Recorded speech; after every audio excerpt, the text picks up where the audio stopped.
On a rain-slick morning in February 2019, forensic accountant Eliza Harrow left her modest townhouse in Wilmington, Delaware, for the last time.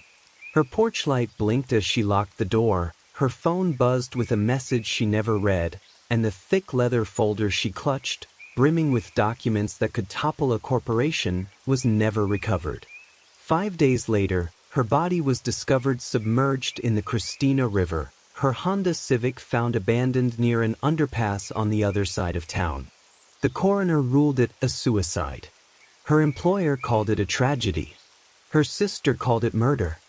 A quiet life with loud numbers. Eliza Harrow was 39 years old, painfully introverted, and worked in near total anonymity. She was a senior forensic accountant for Convergent Systems, a Delaware-based tech utility conglomerate that specialized in energy grid analytics and held several Department of Defense contracts. Her job was to audit internal financial statements and subcontractor transactions.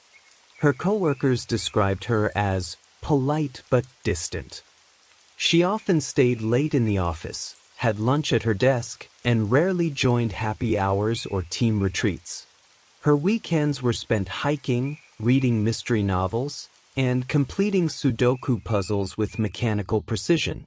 Her idea of a night out was a trip to Trader Joe's and a documentary on C-SPAN. But in the privacy of her home, she kept extensive handwritten journals, part numbers, part emotions. On December 14, 2018, she scribbled a note that would mark the beginning of the end. 2 sets of books.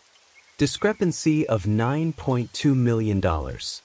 Possible offshore transfers tied to Contract 14G. Need to verify. The numbers that didn't add up. It began with a decimal error.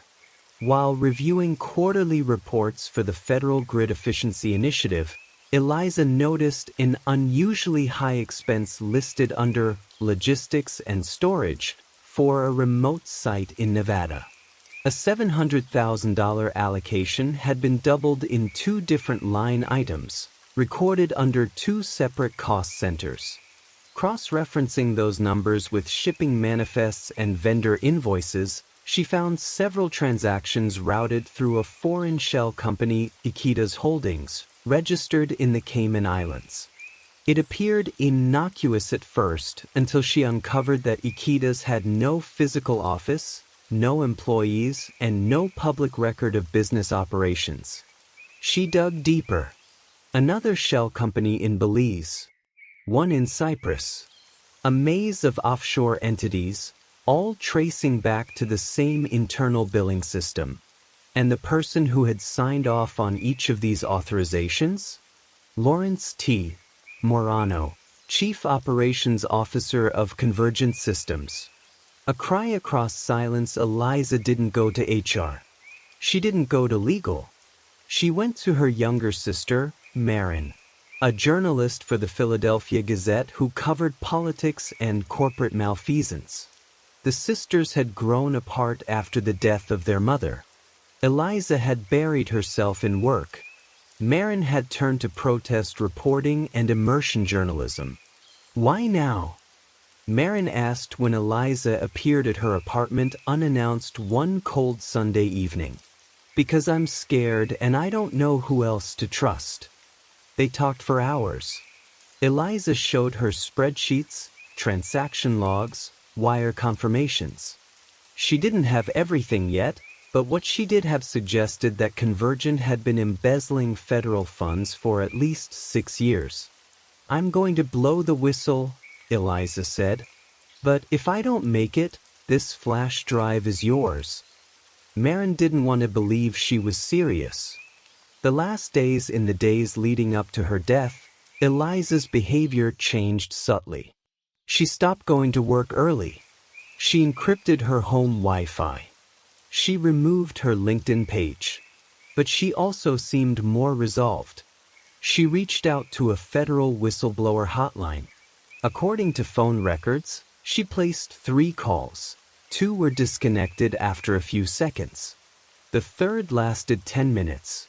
She never told Marin what was said. On the night of February 7th, Eliza met with an anonymous contact from inside Convergent at a diner off I-95. Security cameras later showed a man in a dark overcoat sitting across from her for 15 minutes. He has never been identified. Disappearance on February 8th, Eliza left for work but never arrived. Her Civic was found parked beneath an overpass, keys still in the ignition. Her phone pinged once from a nearby cell tower before going dark. The initial investigation was half-hearted. The police saw no signs of struggle. The autopsy reported no suspicious trauma.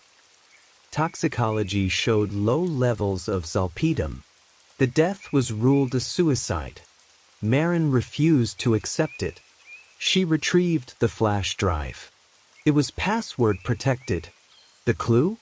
A baking recipe Eliza had emailed her weeks earlier with an odd line. Use 2 cups of courage, 1 teaspoon of truth, and bake at 451 degrees. Password: Fahrenheit 451. The dossier inside the drive was an encrypted folder labeled FSR-Q for irregularities. It held over 200 megabytes of documents, including *vendor kickback confirmations, *internal memos referencing classified diversions, *email chains between executives referencing payments as ghost margins, *a hand-typed letter addressed to the Office of the Inspector General. One spreadsheet labeled ledger_ghost_accounts.csv mapped $128.4 million in transfers routed through shell companies, listing dates, account IDs, and recipients. Eliza had also kept audio recordings, her own voice narrating findings, and one secretly recorded meeting with Morano in which he said, "You're asking questions that get people removed, Eliza. Let's not be naive." The backlash. Marin contacted a former federal investigator who had become a whistleblower advocate. He verified the document's authenticity and warned her, "This goes higher than you think. You need to be careful." 2 days later, Marin's apartment was broken into. The lock was picked. Only her electronics were tampered with.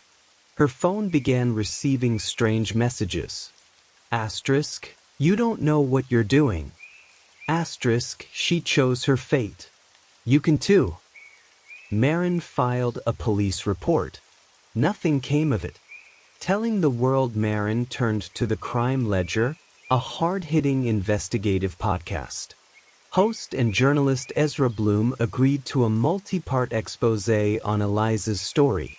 They reconstructed the timeline, verified evidence, and interviewed former Convergent employees, many of whom were terrified to speak.